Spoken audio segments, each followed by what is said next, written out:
ಈ ದಿನದ ಶಿಕ್ಷಕರ ದಿನಾಚರಣೆಗೆ ಆಗಮಿಸಿರತಕ್ಕಂಥ ನನ್ನ ಆತ್ಮೀಯ ಮಿತ್ರರಾದಂಥ PMS ಆಸ್ಪತ್ರೆಯ ಚೇರ್ಮನ್ ಗೌತಮ್ ಕಲ್ತೂರ್ ಅವರೇ, ಮತ್ತು ಡಾಕ್ಟರ್ ಕುಮಾರಸ್ವಾಮಿ ಅವರೇ, ಲತಾ ಮಂಜುನಾಥರವರೇ, ನನ್ನ ಆತ್ಮೀಯ ಸಹೋದರಿ ಲಕ್ಷ್ಮೀ ರಾಮಚಂದ್ರರವರೇ, ಮತ್ತು ಮನವಿ ಉಪಾಧ್ಯಾಯರವರೇ, ನನ್ನ ಆತ್ಮೀಯ ಸನ್ಮಿತ್ರರಾದಂಥ ಸಂಪತ್ರವರೇ, ಜಯರಾಜರವರೇ, ಮತ್ತು ನಮ್ಮ ಸಾಹಿತ್ಯ ಸಂಸ್ಕೃತಿ ವೇದಿಕೆಯ ಅಧ್ಯಕ್ಷರಾದಂಥ ಸದಾಶಿವನವರೇ, ಉಪಾಧ್ಯಕ್ಷರಾದಂಥ ಶಿವನಂಜನವರೇ, ಮತ್ತು ನನ್ನ 45 ವರ್ಷದ ಸ್ನೇಹಿತನಾದಂಥ ಗೋಪಾಲ್ ಕೃಷ್ಣರವರೇ, ಆತ್ಮೀಯವಾಗಿ ಗೋಪಿ ಅಂತ ಕರಿತೀವಿ, ಮತ್ತು ಸಂಭ್ರಮ ಅಧ್ಯಕ್ಷರಾದಂಥ ಪ್ರಕಾಶ್ ಅವರೇ, ಮತ್ತು ನನ್ನ ಆತ್ಮೀಯ ಮತ್ತು ನನ್ನ ಅಕ್ಕರೆ ಅಭಿಮಾನದ ಮಕ್ಕಳೇ, ನಾನು ಇವತ್ತಿನ ದಿವಸ ಈ ಒಂದು ಕಾರ್ಯಕ್ರಮನ ರೂಪಿಸ್ಕೊಬೇಕಾಗಿರೋದಕ್ಕೆ ಮುಖ್ಯ ಕಾರಣ ನೀವು. ನನಗೆ ಕೇಂದ್ರ ಬಿಂದುಗಳು ನೀವು. ಯಾಕೆಂದರೆ ನಾವು ಇವತ್ತೆತ್ತೀವಿ ಹೋಗ್ಬಿಡ್ತೀವಿ. ಮುಂದಕ್ಕೆ ದೇಶ ಕಟ್ಟೋರು, ದೇಶ ಉಳಿಸೋರು, ದೇಶ ನಡೆಸೋರು ನೀವುಗಳು. ಯಾರ್ಯಾರು ಏನೇನು ಆಗ್ತೀರಾ ಅಂತೇಳಿ ಗೊತ್ತಿಲ್ಲ. ಕೆಸರಿನಲ್ಲಿ ಕಮಲ ಹುಟ್ಟುತ್ತೆ. ನಾನು ಹೇಳ್ತಾ ಇರ್ತೀನಿ, ಕೆಸರಲ್ಲಿ ಕಮಲ ಹುಟ್ಟುತ್ತೆ, ಲಕ್ಷ್ಮಿ ಪಾದಕ್ಕೆ ಸೇರುತ್ತೆ. ಯಾವುದೇ ಒಬ್ಬ ವ್ಯಕ್ತಿ ಯಾರು, ನಾನು ಹೇಳ್ಬೇಕಾದ್ರೆ ಮಕ್ಕಳಿಗೆ ನಾವೇನಂತಂದರೆ ಶಿಕ್ಷಕರ ದಿನಾಚರಣೆ ಅಂತ ಹೇಳ್ತೀವಿ. ಇವತ್ತು ನಮ್ಮ ಸರ್ವೇಪಲ್ಲಿ ರಾಧಾಕೃಷ್ಣರವರು ಒಬ್ಬ ಸಾಮಾನ್ಯವಾಗಿ ಒಂದು ಶಿಕ್ಷಕರಾಗಿ ಇಟ್ಕೊಂಡು ಹಂತವಾಗಿ ಜ್ಞಾನಾಭಿವೃದ್ಧಿನ ಮಾಡಿಕೊಂಡು ನಮ್ಮ ರಾಷ್ಟ್ರಪತಿಯಾದಂಥವ್ರು, ನಮ್ಮ ರಾಷ್ಟ್ರಕ್ಕೆ ರಾಷ್ಟ್ರಪತಿಯಾದಂಥವರು. ಅದನ್ನು ನೀವು ತಿಳ್ಕೊಬೇಕಾದ್ರೆ ಆ ಮೆಟ್ಟಿಲುಗಳನ್ನ ಹತ್ತಬೇಕು ಅಂತಂದರೆ, ಒಂದು ಸಾಮಾನ್ಯ ಕುಟುಂಬದಿಂದ ಬಂದಿದ್ದವರು ಆ ಮೆಟ್ಟಿಲು ಹತ್ತಬೇಕು ಅಂತಂದರೆ ಅವರ ಸಾಧನೆ ಏನು, ಅವರ ಅಭ್ಯಾಸ ಏನು, ಅವರ ನಡವಳಿಕೆಗಳು ಯಾವ ರೀತಿ ಇತ್ತು, ಇದಕ್ಕೆಲ್ಲ ಏನಾಗುತ್ತೆ ಅಂದರೆ ಇಂಥ ಶಿಕ್ಷಕರು. ಯಾಕೆಂತಂದರೆ ನಾನಿವತ್ತು ನಮ್ಮ ಗೋಪಿ ಹೇಳ್ದ, ನಾವು ಮುನ್ಸಿಪಲ್ ಸ್ಕೂಲಲ್ಲಿ ಓದಂಥವ್ರು. ನಾನು ಸಾಮಾನ್ಯರಲ್ಲಿ ಸಾಮಾನ್ಯನಾದಂಥ ವಿದ್ಯಾರ್ಥಿ. ಯಾಕೆಂದರೆ ನನಗೇನೆಂದರೆ ಒಂದು ಬಡಸ್ತನದಿಂದ ಬಂದಿದ್ದು, ಅಂದರೆ ಸಂಸ್ಕಾರದಿಂದ ಬಂದಿರೋ ಬಡಸ್ತನ ಮನುಷ್ಯನ ಶಿಸ್ತು ಕಲಿಸುತ್ತೆ ಅಂತ ನಾನು ಪ್ರತಿ ಸರಿ ಹೇಳ್ತಾ ಇರ್ತೀನಿ. ಯಾಕೆಂದರೆ ಹಂಗಂತ ಹೇಳ್ಬಿಟ್ಟು ಸಿರಿವಂತರಿಗೆ ಸಂಸ್ಕಾರ ಇಲ್ವಾ ಅಂತ ಹೇಳಿ ಕೇಳ್ಬೋದು. ಆದರೆ ಆ ಬಡತನದ ರುಚಿ ಗೊತ್ತಿರಬೇಕು. ಆ ಶಿಸ್ತು ಬರಬೇಕಾದ್ರೆ ಬಡತನದ ರುಚಿ ಗೊತ್ತಿರಬೇಕು. ನಿಮಗೆಲ್ಲ ಕತೆ ಹೇಳ್ತೀನಿ, ಒಳ್ಳೊಳ್ಳೆ ಕತೆ ಹೇಳ್ತೀನಿ. ನೀವು ಸೈಲೆಂಟ್ ಆಗಿದ್ದರೆ ಸಿಗಿ ನಿಮ್ಮ ಜೀವನಕ್ಕೆ ಅದು ಬರುತ್ತೆ. ನಾನು ಹೇಳ್ತೀನಿ, ಸ್ವಲ್ಪ ಸೈಲೆಂಟಾಗಿ ಕೂತ್ಕೊಳ್ಳಿ. ಯಾಕೆಂದರೆ ಯಾವುದೋ ಬೇಡದೇ ಇರೋಂಥ ರಾಜಕೀಯದ ಭಾಷಣಗಳು ಮಾಡೋದಕ್ಕೆ ನಾವು ಗಂಟೆಗಟ್ಟಲೆ ಕೂತಿರ್ತೀವಿ. ಯಾವುದೋ ಬಾಡುಟ್ಟು ಕರೆದಿದ್ದಾಗ ನಾವು ಕೂತಿರ್ತೀವಿ, ಹೋಗ್ತೀವಿ. ಅದರ ಅವಶ್ಯಕತೆ ಇಲ್ಲ. ಇಲ್ಲಿ ಜ್ಞಾನಾಭಿವೃದ್ಧಿ ಮಾಡ್ಕೊಳ್ಳೋದಕ್ಕೆ.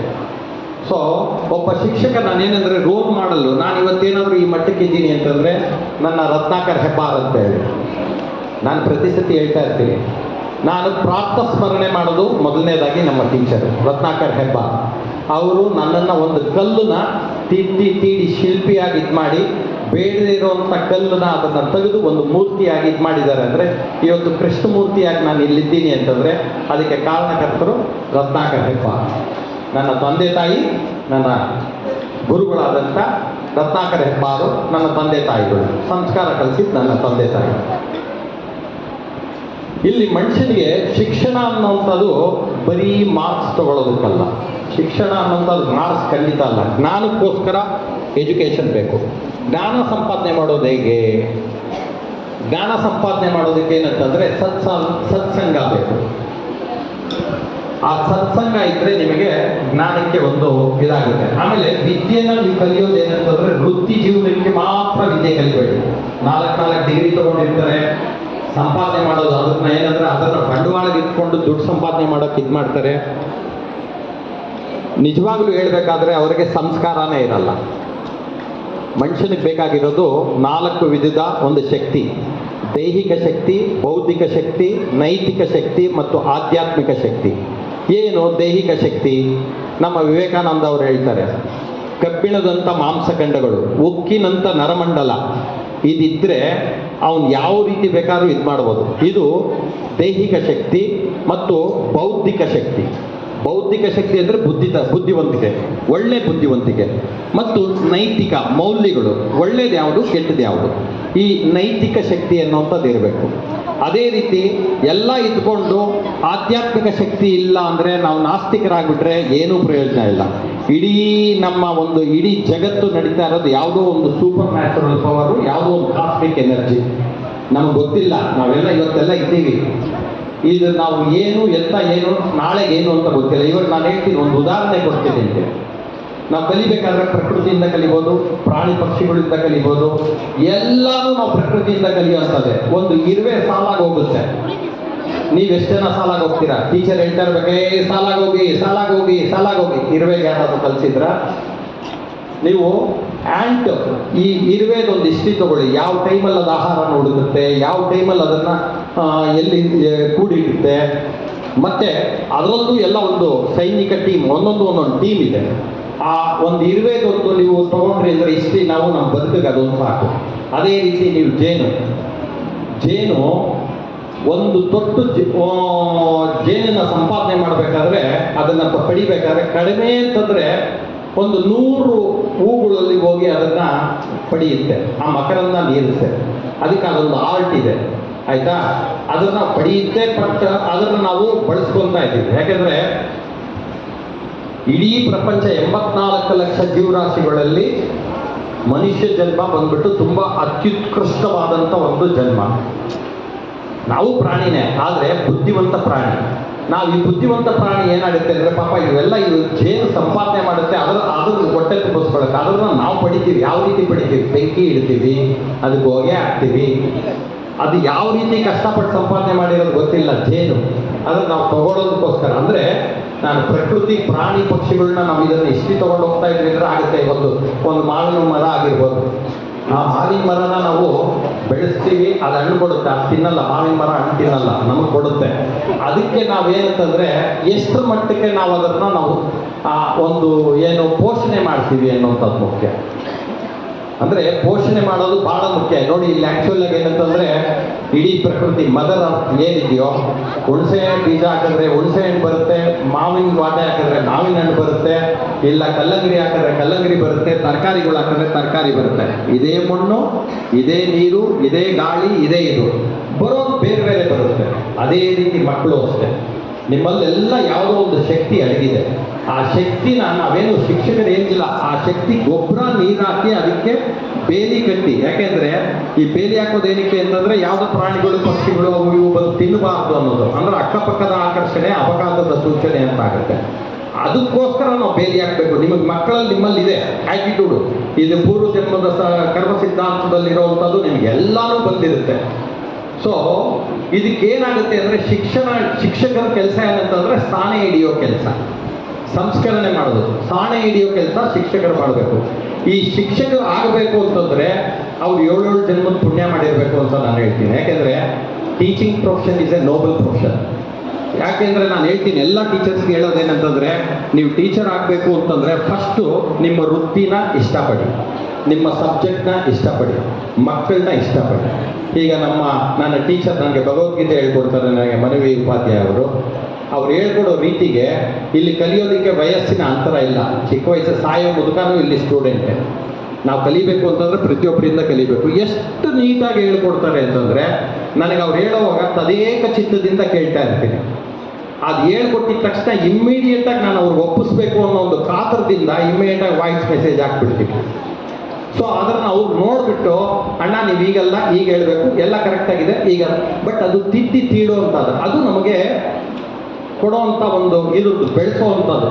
ಯಾಕೆಂದರೆ ನಾವು ಇದನ್ನು ಕಲಿಬೇಕಾಗಿರೋದು. ಯಾಕೆಂದರೆ ಇಡೀ ಜಗತ್ತಿಗೆ ಕೃಷ್ಣಂ ಒಂದೇ ಜಗದ್ಗುರು, ಕೃಷ್ಣಂ ಒಂದೇ ಜಗದ್ಗುರು. ಯಾಕೆಂತಂದರೆ ಕೃಷ್ಣ ದೇವಾನುದೇವತೆಗಳಿಗೆ ಗುರು, ಆಯಿತಾ? ನಾವು ಯಾವಾಗಲೂ ಏನಾಗುತ್ತೆ ಅಂದರೆ, ನಾವು ಕಲಿಬೇಕು ಅನ್ನೋ ಮನಸ್ಸಿದ್ರೆ, ಇವತ್ತು ಒಬ್ಬ ಚಾಣಕ್ಯ ಬಂದ್ಬಿಟ್ಟು ಒಬ್ಬ ದುಷ್ಟ ರಾಜನನ್ನು ಅವನನ್ನು ಸೆದೆ ಬಡಿಬೇಕು, ಅವನನ್ನು ಅಧಿಕಾರದಿಂದ ಇಳಿಸೋಕೆ ಒಬ್ಬ ಸಾಮಾನ್ಯ ಹುಡುಗ ಚಂದ್ರಗುಪ್ತ ಮೌರ್ಯನ ಅವನಿಗೆ ಪಾಠ ಕಲಿಸಿ ಅವನನ್ನು ಚಕ್ರವರ್ತಿಯಾಗಿ ಮಾಡ್ದ. ಅದು ಶಿಕ್ಷಕನ ತಾಕತ್ತು. ಶಿಕ್ಷಕರಿಗೆ ಯಾವ ತಾಕತ್ತು ಇರುತ್ತೆ ಅಂದರೆ, ಇವತ್ತು ಇಂಜಿನಿಯರ್ ಆಗಿರ್ಬೋದು, ಡಾಕ್ಟರ್ ಆಗಿರ್ಬೋದು, ಅಥವಾ ಇನ್ನೊಂದು ಸೈಂಟಿಸ್ಟ್ ಆಗಿರ್ಬೋದು, ಏನೇನೇ ಆಗಿರ್ಬೋದು, ಅದೆಲ್ಲ ಕಾರ್ಖಾನೆ ಶಿಕ್ಷಕನ ಒಂದು ಕೈವಾಡ, ಅವನ ಕೈ ಚಳಕದಿಂದ. ಗುರು ಇಲ್ದಿದ್ರೆ ಗುರಿ ಇಲ್ಲ. ಆ ಗುರಿ ಬೇಕು ಅಂದರೆ ಗುರುನ ನಾವು ಗೌರವಿಸ್ಬೇಕು. ಅದೇ ರೀತಿ ಶಿಕ್ಷಣ ಅನ್ನೋದಕ್ಕೆ ಏನಂತಂದರೆ ವಿನಯ ಬೇಕು, ಆ ಒಂದು ಕಲಿಯುವಂಥ ಒಂದು ಇದಿರ್ಬೇಕು. ಯಾಕೆಂದರೆ ಬರೀ ವಿದ್ಯೆ ಕಲಿತು ಅವನು ಭ್ರಷ್ಟ. ಯಾಕೆಂತಂದರೆ ನಾನು ಗುರುರಾಜ್ ಕರ್ಜಿಗೆ ಅವ್ರದ್ದು ಒಂದು ನೋಡ್ತೀನಿ, ಅದರಲ್ಲಿ ಕತೆ ಹೇಳ್ತಾರೆ, ಅವಿದ್ಯಾವಂತರಿಗಿಂತ ವಿದ್ಯೆ ಕಲ್ತಿರೋರೇ ಭ್ರಷ್ಟರು ಜಾಸ್ತಿ ಆಗಿರೋದು. ಇವತ್ತು ನಮ್ಮ ದೇಶ ಹಾಳಾಗ್ತಾ ಇರೋದೇನಂತಂದರೆ ಈ ವಿದ್ಯಾವಂತರುಗಳೇ. ನಮಗೆ ಸ್ವಾತಂತ್ರ್ಯ ಕೊಡಿಸ್ಕೊಟ್ಟು ನಾವೇನಂತಾರೆ ಬ್ರಿಟಿಷವ್ರನ್ನ ಒತ್ತೋಡಿಸ್ತೀವಿ ಅಂತೀವಲ್ಲ, ಅವರಲ್ಲ. ನಮ್ಮಲ್ಲಿರುವಂಥ ಇವತ್ತೇನು ರಾಜಕೀಯದಲ್ಲಿ ನಡೀತಾ ಇರೋವಂಥದ್ದು, ನಮ್ಮಲ್ಲಿರುವಂಥದ್ದು ಭ್ರಷ್ಟ ರಾಜಕಾರಣ, ಆಮೇಲೆ ಪ್ರತಿಯೊಂದು ಆಗ್ತಾ ಇರೋ ಇದರಿಂದ ಏನಾಗಿದೆ ಅಂದರೆ ನಮ್ಮ ದೇಶ ಅಲ್ಲೋಲ ಕಲ್ಲೋಲ ಆಗ್ತಾ ಇದೆ. ಮುಂದಕ್ಕೆ ಏನಾಗುತ್ತೆ ಅಂತ ಗೊತ್ತಿಲ್ಲ. Every 5 years generation gap change ಆಗುತ್ತೆ. ಇವತ್ತಿನ ದಿವಸ ನಾನು ಹೇಳ್ತಾ ಇದ್ದೀನಿ, ಮಕ್ಕಳಲ್ಲಿ ನೈತಿಕ ಮೌಲ್ಯಗಳನ್ನೇನಾದರೂ ಕಲಿಸಿಲ್ಲ ಅಂತಂದರೆ ನಮ್ಮ ಕಣ್ಣು ಮುಂದೆನೇ. ಯಾಕಂದರೆ ನಮ್ಮ ನೆರೆ ರಾಷ್ಟ್ರಗಳು, ಬಾಂಗ್ಲಾ ಆಗಿರ್ಬೋದು, ಪಾಕಿಸ್ತಾನ ಆಗಿರ್ಬೋದು, ಅಥವಾ ನೀವು ಶ್ರೀಲಂಕಾ ಏನಾಯಿತು ಅಂತ ನೋಡಿರ್ಬೋದು, ಆಫ್ಘಾನಿಸ್ತಾನ ಏನಾಯಿತು ಅಂತ ನೋಡಿರ್ಬೋದು. ಅಖಂಡ ಭಾರತ ಇವತ್ತು ಛಿದ್ರವಾಗಿ ಹೋಗ್ತಾ ಇದೆ. ಇದರಿಂದ ಏನಾಗ್ತಾ ಇದೆ ಅಂದರೆ ನಾಳೆ ನಮ್ಮ ಮನೆ ಪಕ್ಕದಲ್ಲಿ ಬೆಂಕಿ ಬಿದ್ದಿದೆ, ನಾನು ಯಾಕೆ ಸುಮ್ಮನೆ ಅಯ್ಯೋ ನಮಗೇನಾಗಲ್ಲ ಅಂದರೆ ಖಂಡಿತ ತಪ್ಪಿದ್ದೆಲ್ಲ ಬರುತ್ತೆ. ಯಾಕೆಂದರೆ ನಾವು ಪ್ಯಾಂಪರ್ ಮಾಡಿ ನಮ್ಮ ಮಕ್ಕಳನ್ನ ಏನಂತಂದರೆ ಸುಮ್ಮನೆ ಬೆಳೆಸ್ತಾ ಇದ್ದೀವಿ. ಇದು ಬೇಡ. ವಿದ್ಯೆ ಅನ್ನೋದ್ರ ಜೊತೆಯಲ್ಲಿ ಎಲ್ಲ ಕಸರತ್ತು ಇರಬೇಕು, ಆಟ ಇರಬೇಕು, ಪಾಠ ಇರಬೇಕು, ಅವನು ದೈಹಿಕವಾಗಿ ಸಾಮರ್ಥ್ಯನಾಗಿರಬೇಕು, ಎಲ್ಲದಕ್ಕೂ ಇರಬೇಕು. ಇವತ್ತು ನಮ್ಮಲ್ಲಿ ಎಲ್ಲರೂ ಏನಂದರೆ ಇಂಜಿನಿಯರ್ ಆಗಬೇಕು, ಡಾಕ್ಟರ್ ಆಗಬೇಕು, ಇನ್ನೇನೇನೇನೇನೋ ಆಗಬೇಕು ಅಂತಾರೆ. ಯಾರು ನಾನು ಸೈನಿಕ ಆಗಬೇಕು, ನಾನು ದೇಶ ಕಾಯಬೇಕು, ಯಾರು ನಾನು ಟೀಚರ್ ಆಗಬೇಕು ಇಷ್ಟಪಡೋರು ಎಷ್ಟು ಜನ? ಯಾವುದೋ ಕೆಲಸಕ್ಕೋಸ್ಕರ ನಾವು ಟೀಚರ್ ಆಗುವಂಥದ್ದರೆ ಖಂಡಿತ ಆಗಬೇಡಿ. ನಿಮ್ಮ ವೃತ್ತಿನ ಗೌರವಿಸಂಗಿದ್ರೆ ಮಾತ್ರ ಆಗಿ. ಯಾಕೆಂತಂದರೆ ನಾವು ಇದುವರೆಗೂ ನಾವೇನಾದರೂ ಕಲ್ತಿದ್ರೆ ನಮ್ಮ ಸಂಸ್ಕಾರದಲ್ಲಿ ನಾನು ಆ ಗುರುಗಳಿಂದ ಕಲ್ತಿರೋದು. ಅದರಲ್ಲೂ ನಾನು ಹೇಳ್ಬೇಕಾದ್ರೆ ಫೌಂಡೇಶನ್ ಟೀಚರ್ಸ್ ಇದ್ದಾರಲ್ಲ, ಭಾಳ ಮುಖ್ಯ. ನನಗೆ ಪ್ರೈಮರಿ ಸ್ಕೂಲ್ ಟೀಚರ್ಸು ಇವತ್ತು ನಾನು ಮರೆಯಲ್ಲ. ಕಾಲೇಜ್ ಟೀಚರ್ಸ್ ನಂಗೆ ಆಗ್ತಾನೆ ಇಲ್ಲ. ನಾನು ಅದನ್ನೇ ಪ್ರತಿ ಸತಿ ಹೇಳ್ತಾ ಇರ್ತೀನಿ, ಒಂದು ಹೊಸ ಜೆರಾಕ್ಸ್ ಮಿಷಿನಲ್ಲಿ ಪ್ರಿಂಟ್ ಹಾಕಿದ್ರೆ ಹೆಂಗೆ ಬರುತ್ತೆ ಅಂದರೆ ಟ್ರೂ ಪ್ರಿಂಟ್ ಬರುತ್ತೆ. ಅದೇ ನೀವು ಒಂದು ವರ್ಷ ಬಿಟ್ಟಾದ್ಮೇಲೆ ಬ್ಲಾಕ್ ಬ್ಲಾಕ್ ಬ್ಲಾಕ್ ಬ್ಲಾಕ್ ಆಗ್ತದೆ. ಅದಕ್ಕೆ ಒಂದ್ಸತಿ ಏನಾಗುತ್ತೆ ಅಂದರೆ ಒಂದು ಗೌರ್ಮೆಂಟ್ ಸ್ಕೂಲಲ್ಲಿ ಒಬ್ಬ ಹುಡುಗ ಎಲ್ಲ ಒಂದು ಕ್ಲಾಸ್ ರೂಮಲ್ಲಿ ಇರ್ತಾನೆ. ಒಬ್ಬ ಹುಡುಗ ಏನು ಮಾಡ್ತಾನೆ, ಒಂದು ವಾಚ್ ಕಟ್ಕೊಂಡ್ಬಂದಿರ್ತಾನೆ. ಬ್ರೇಕ್ ಇರುತ್ತೆ, ಎಲ್ಲ ಊಟದ ಟೈಮಲ್ಲಿ ಬ್ರೇಕ್ ಇರುತ್ತೆ. ಎಲ್ಲ ಬ್ಯಾಗ್ ಇಟ್ಬಿಟ್ಟು ಹೋಗ್ತಾರೆ, ಎಲ್ಲ ವಾಶ್ರೂಮ್ಗೆ ಹೋಗ್ತಾರೆ, ಎಲ್ಲ ಈಚೆ ಬರ್ತಾರೆ. ಯಾವುದೋ ಒಬ್ಬ ಹುಡುಗ ಏನು ಮಾಡ್ತಾನೆ, ವಾಚ್ ಕತ್ತಿ ಇಟ್ಕೊಂಡ್ಬಿಡ್ತಾನೆ. ಇವನು ವಾಶ್ರೂಮಿಂದ ಬಂದಾದ್ಮೇಲೆ ನೋಡ್ಬಿಟ್ಟು ಏನು ಮಾಡ್ತಾನೆ ಅಂತಂದರೆ, ನನ್ನ ವಾಚ್ ಇಲ್ಲ ಅಂತ ಮೇಷ್ಟ್ರ ಹತ್ರ ಹೇಳ್ತಾನೆ. ವಾಚ್ ಇಲ್ಲ ಅಂತ ಮೇಷ್ಟ್ರ ಹತ್ರ ಹೇಳಿದ ತಕ್ಷಣ ಮೇಷ್ಟ್ರು ಏನು ಮಾಡ್ತಾರೆ, ಎಲ್ಲ ಕ್ಲಾಸ್ ಹುಡುಗರು ಬಂದಿರ್ತಾರಲ್ಲ ಎಲ್ಲರ ಕಣ್ಣಿಗೆ ಬಟ್ಟೆ ಕಟ್ತಾರೆ. ಸ್ವಲ್ಪ ಕ್ಲೀನಾಗಿ ಇದನ್ನು ಕೇಳ್ಕೊತಾ ಇರಬೇಕು. ಕಣ್ಣಿಗೆ ಬಟ್ಟೆ ಕಟ್ಟಿದ ತಕ್ಷಣ ಏನು ಮಾಡ್ತಾರೆ, ಪ್ರತಿಯೊಬ್ಬ ಮಗು ನಾನು ಚೆಕ್ ಮಾಡ್ತಾರೆ. ಒಬ್ಬನ ಜೋಬಲ್ಲಿ ವಾಚ್ ಸಿಗುತ್ತೆ. ವಾಚ್ ಸಿಕ್ಕಾದ್ಮೇಲೆ ಇಟ್ಕೊಂಡು ಎಲ್ಲ ಬಟ್ಟೆ ತೆಗೀರಿ ಅಂತ ಹೇಳ್ಬಿಟ್ಟು ವಾಚಲ್ಲಿ ಇಟ್ಕೊಂಡು, ನೋಡಪ್ಪ ನೀನು ವಾಚ್ ತಗೋ ಅಂತ ಕಳಿಸ್ಬಿಡ್ತಾರೆ. ಆಯಿತು, ಇದು ನಡೆದು 30 ವರ್ಷ ಆಗೋಯ್ತು. 30 ವರ್ಷ ಆಗಿ ಇನ್ನೇ ಇನ್ನೊಂದು 3 ತಿಂಗಳಲ್ಲಿ ಮೇಷ್ಟ್ರು ಬಂದ್ಬಿಟ್ಟು ರಿಟೈರ್ ಆಗ್ತಾರೆ. ಒಂದು ಇದು ಬರುತ್ತೆ, ಒಂದು ಎಸ್ಕಾರ್ಟ್ ಜೀಪ್ ಬರುತ್ತೆ, ಹಿಂದ್ಗಡೆ ಒಂದು ಕಾರ್ ಬರುತ್ತೆ, ಪ್ರೋಟೋಕಾಲ್ ಜೀಪು ಕಾರ್ ಬರುತ್ತೆ. ಕಾರ್ ಬಂದು ಇಳಿದ ತಕ್ಷಣ ಒಬ್ಬ ನವಯುವಕ, ಒಂದು 30-35 ವರ್ಷದ ಹುಡುಗ ಬಂದಿದ್ದ ತಕ್ಷಣ ಮೇಷ್ಟ್ರ ಕಾಲು ಮುಗಿತಾರೆ. ಕಾಲು ಮುಗಿದ್ಬಿಟ್ಟು ನಮಸ್ಕಾರ ಮಾಡಿಬಿಟ್ಟು, ನಿಮ್ಮ ಒಂದು ಇದರಿಂದ ನಾನು ಇವತ್ತು ಈ ಮಟ್ಟಕ್ಕೆ ಇದ್ದೀನಿ, ನಾನು ಡಿಸ್ಟ್ರಿಕ್ಟ್ ಕಲೆಕ್ಟರ್ ಆಗಿದ್ದೀನಿ, ಜಿಲ್ಲಾಧಿಕಾರಿ ಆಗಿದ್ದೀನಿ ಅಂತ. ನನ್ನ ಇದ್ರೇನಪ್ಪ ನೀನು ಪಾಠ ಕಲ್ತಿದ್ಯಾ, ಇದು ಮಾಡಿದ್ದೆ ಅಂತ. ಇಲ್ಲ, ಪಾಠ ಸಪ್ರೇಟು, ಬಟ್ ನೀವು ನೈತಿಕ ಮೌಲ್ಯಗಳ ಬಗ್ಗೆ ನೀವು ಹೇಳ್ಕೊಟ್ಟಿದ್ದು, ನೀವು ಇದು ಮಾಡಿದ್ದು ಅಂತ ಹೇಳಿ ಕತೆ ಹೇಳ್ತಾರೆ. ಅವತ್ತು ವಾಚು ಕದ್ದಿದ್ದು ವಿಷಯ ಗೊತ್ತಾ ಅಂತ. ಹೌದು, ವಾಚ್ ಕದ್ದಿದ್ದು ಆಯಿತು, ಅವತ್ತೆಲ್ಲ ತಗೊಂಡೆ ಕೊಟ್ಟೆ, ಅವ್ರಿಗೆ ಯಾರು ಕದ್ದಿದ್ದು ಕೊಟ್ಟೆ, ಯಾರು ಕದ್ದಿದ್ದು ಗೊತ್ತಾ ಅಂತಾರೆ. ನನಗೆ ಗೊತ್ತಿಲ್ಲಪ್ಪ.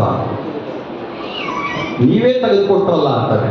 ನೀವೆಲ್ಲರಿಗೂ ಬಟ್ಟೆ ಕಟ್ಟಿದ್ರಿ ಕಣ್ಣಿಗೆ, ನೀವೇ ತೆಗೆದುಕೊಟ್ರಲ್ಲ ಅಂತಾರೆ. ಖಂಡಿತ ನನಗೆ ಗೊತ್ತಿಲ್ಲಪ್ಪ, ಯಾಕಂದರೆ ನಾನು ಕಣ್ಣಿಗೆ ಬಟ್ಟೆ ಕಟ್ಕೊಂಡಿದ್ದೆ.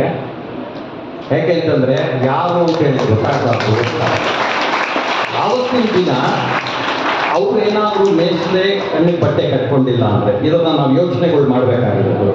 ಇವನು ಕಳ್ಳ ಅನ್ನೋಂಥದ್ದು ಬರುತ್ತೆ. ಅವ್ರಿಗೂ ಏನಂತಂದರೆ ಆ ಒಂದು ವೇದನೆ ಇರೋದು, ಅಯ್ಯೋ ನಾನು ಕಳ್ತನ ಮಾಡಿಬಿಟ್ಟಿದ್ದೀನಿ, ಪಾಪ ಪ್ರಜ್ಞೆ ಅನ್ನೋದು. ಆವತ್ತಿನ ದಿವಸ ನಾನು ಏನೇನೋ ಯೋಚನೆ ಮಾಡಿದ್ದೆ. ನೀವು ಅದಕ್ಕೆ ಅವಕಾಶ ಕೊಡೋದಕ್ಕೆ ಇವತ್ತು ನನಗೇನಂದರೆ ಮೌಲ್ಯಗಳ ಬಗ್ಗೆ ನೀವು ಅದನ್ನಂತ ತಿಳಿಸಿದ್ರಿ. ಇವತ್ತು ನಾನು ಇದಾಗಿದ್ದೀನಿ. ಇವತ್ತು ಇದಾಗಬೇಕು ಅಂದರೆ ಕಾರಣ ಇವತ್ತು ಈ ರೀತಿ. ಯಾಕೆಂದರೆ ಮಕ್ಕಳಿಗೆ ನಾವೇನಂತಂದರೆ ಬೆಳೆಯುವ ಪೈರು ಮೊಳಕೆಯಲ್ಲಿ ನಾವು ಯಾವಾಗಲೂ ಏನಾಗುತ್ತೆ, ಮಕ್ಕಳಲ್ಲೇ ಹೊಟ್ಟೆನಲ್ಲಿ ಇದ್ದಾಗಲೇ ಅಭಿಮನ್ಯು ಕಲಿತಾರೆ. ನಾವು ಯಾವಾಗ ಯಾವ ಮಕ್ಕಳನ್ನ ಏನಂತಂದ್ರೆ, ನೀವು ನಾಳೆ ಕಲಿಯೋಣ ಅಕ್ಷರಾಭ್ಯಾಸ, ನಾಡದ ಕಲಿಯೋಣ ಅಲ್ಲ, ಲಿಟ್ಲ್ ಐಸಸ್ ಆರ್ ಫಾಲೋಯಿಂಗ್. ಮಕ್ಕಳಿಗೆ ಏನಂತಂದ್ರೆ, ಅವ್ರಿಗೆ ನೀವು ಕಲಿಬೇಕು ಅನ್ನೋದಕ್ಕಿಂತ ಕಲಿಸೋ ಆಸೆ ಹುಟ್ಟಿಸಿ.